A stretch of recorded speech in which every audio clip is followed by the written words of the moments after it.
What's up everyone, John Rettinger from Techno Buffalo here. Timing an Apple laptop or desktop purchase is oftentimes a risky affair. You never know if you're getting right at the end before an update, especially if you're buying one of these every few years. You want to make sure you've got the latest and greatest technology that's going to hold you until your next purchase. So in an effort to help make these decisions a little bit easier, about a week and a half ago I put out an Apple laptop buying guide, and in that video I promised a desktop version.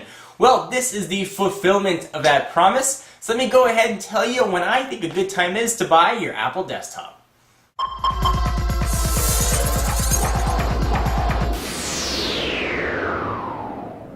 Alright, so let's start with the most popular Apple desktop. Of course, I am talking about the iMac.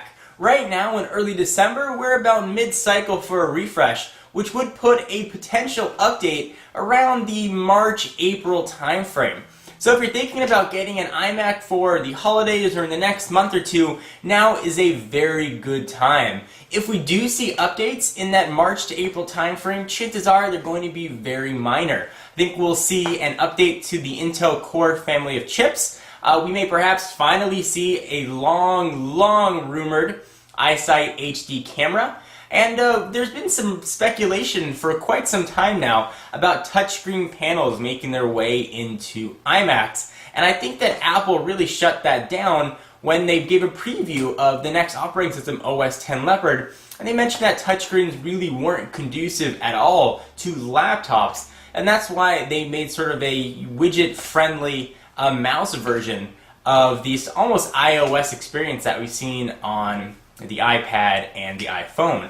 If it doesn't make sense to have a touch panel on a mobile product like a laptop, I think it makes very little sense from an end user standpoint to have it on a desktop. I think there's very little value add, and I don't think Apple is going to make updates just because they can, not to mention the added cost that touch panels would most definitely bring with them. So if you think there's going to be a giant update, I wouldn't cross your fingers. It probably will be very minor. So don't worry about touchscreen updates. Although Apple has not really given us all the features of Lion, I really assume that touch sensitivity is not going to be one of the key features. So if you're looking to get an iMac, thumbs up. Now is a great time to do so. So now let's go ahead and move on to the littlest of the Apple desktops, the one that's updated the least frequently, or one of the least frequent. Let's talk about the Mac Mini. We are in a mid-cycle refresh again for the Mac Mini, which, as I just mentioned, is not updated nearly as often as its iMac counterpart. If we do see an update, it'll probably be at some sort of desktop event, which I would peg at the end of March, early April timeframe as well. We just saw a complete case redesign, so I don't think we're going to see any sort of giant updates to the Mac Mini line. The most probably logical update that we might see is the new Core series of chips making their way into the diminutive little Mac to give it a bit more power, most likely the Core i3 chip. There's also the potentiality that we might see the solid-state drive found in the MacBook Air, where the solid-state modules are actually soldered right onto the motherboard in the Mac Mini, making it perhaps a smaller package, requiring less room for cooling. That's a potential upgrade. Another likely candidate is an up in the minimum amount of RAM. Apple currently ships the Mac Minis with a minimum of 2 gigs of RAM, offering 4 gigs rather for a $100 upgrade. Perhaps that $100 will be given gratis to Apple's dedicated users. But for right now, at least the next few months, now is a very good time to ask for or go out and purchase your very own Mac Mini. So now let's go and talk about the big daddy of the Apple desktops. Let's chat about the Mac Pro. Like the other two I just discussed, the Mac Pro is right now in a mid-cycle refresh, although this guy hardly ever gets an upgrade. We're lucky if we see something every year and a half. Would be even considered frequent for the Mac Pro.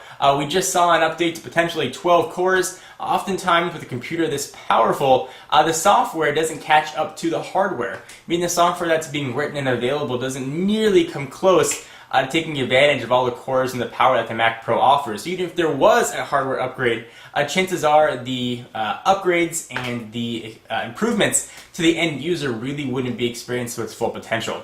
So if you're worried about a Mac Pro update, I would not expect one of those for quite some time, perhaps in the 6-month time frame or longer. Now is a great time to go pick up a Mac Pro. Even if you're looking at a baseline Mac Pro, you're getting a machine that's going to be fully upgradable, RAM, hard drive space, and a few other specs, and it's really going to be a fantastic machine. So no worries at all about purchasing a Mac Pro. So let me recap. Now in early December is a great time for an iMac. It is a great time for a Mac Mini, and it's a great time for a Mac Pro. If you're waiting to get a laptop, you might want to check out my laptop buyer's guide. There'll be a link to it down below. Now might not be the best time to jump on the Apple laptop bandwagon, but if you can deal with working on a Mac sitting at your desk, a desktop option is going to be fantastic.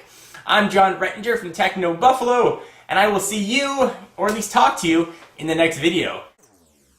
I actually filmed this video twice because the first time my eyebrows were so crazy I couldn't put that online. Probably a little bit of oversharing too much information. See you in the next one. Bye-bye.